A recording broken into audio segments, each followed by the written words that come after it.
मी जरा बोलू का मध्ये? नाही, मला माहिती आहे की तुम्ही दोघं ह्या विषयावर माझ्याशी बोलणार नाही म्हणून, पण आता तुम्ही बोलताच आहात म्हणून मला काय वाटतं तेवढं सांगते. अगं मंदा, आम्ही काय या विषयावर चर्चा करायला बसलेलो नाही आहोत. आपला सहज ओघात विषय निघाला म्हणून बोलतोय. हो, मग मीही कुठे मुद्दामून विषय काढलाय? असो. अहो, कुठे निघाला? थांबा, मी काय अगदीच मूर्खासारखं वगैरे बोलत नाहीये. हा, मी कुठे म्हणालोय तसं, पण आपल्या बोलण्यामुळे समोरचा माणूस दुखावतो याचं भान राहत नाही तुला. आणि यावेळी समोरचा माणूस आपला जावई आहे एवढं लक्षात ठेव. पण मग मी त्यांना कुठे काय बोलते? आता त्यांना काही बोलायचं नाही म्हणूनच तर मी तुम्हाला सांगतेय ना. बोला, काय म्हणणं आहे आपलं? नाही, तुम्ही विचारणार आहात ते काय काम करतात ते. पण ते जे काय काम करतायत त्यांनी जर लक्ष्मीच्या हातात 4 पैसे येणार असतील ना, तर जे करतात ते करू देत ना त्यांना. अगं, मुद्दा तो नाहीये मंदा. तुमचा मुद्दा कधीच पैशाचा नसतो, पण कुणीतरी हे भान ठेवायला हवं की नको? मंदा, मुळात चुकतंय तुझं. हे बघ, वैभव हा व्यवसाय करत नाही, तो एक कलाकार आहे. कलेचा अभ्यास करून. कलेमुळे 2 वेळचं पोट भरताय का त्यांचं, का पैशामुळे भरताय? मंदा, कलाकाराला फक्त पोट नसतं, त्याला मन सुद्धा असतं. पण संसार आणि बायको ही असेल तर त्यांचा विचार करायला लागतो.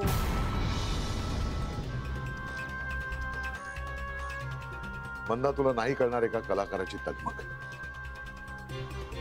आपण एका समान पायरीवर बोलतच नाही आहोत. मला नाही कळत तुमची ती समान पायरी वगैरे.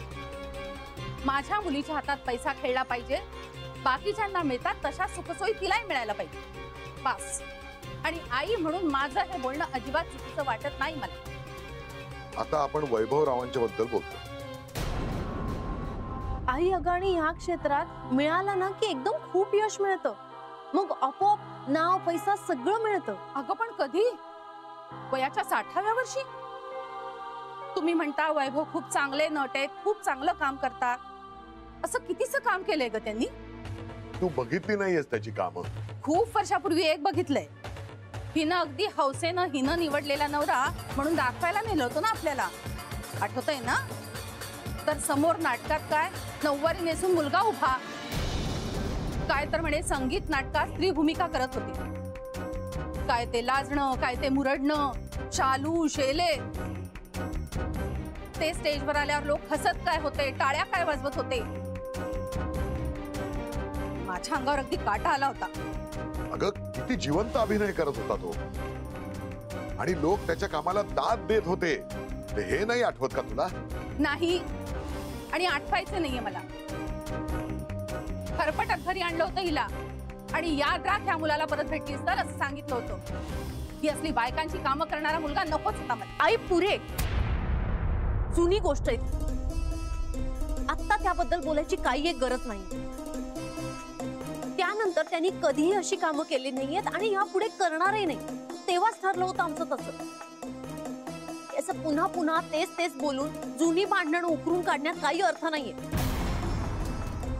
आणि आजच्या नंतर हा विषय ह्या घरात निघता कामा नये.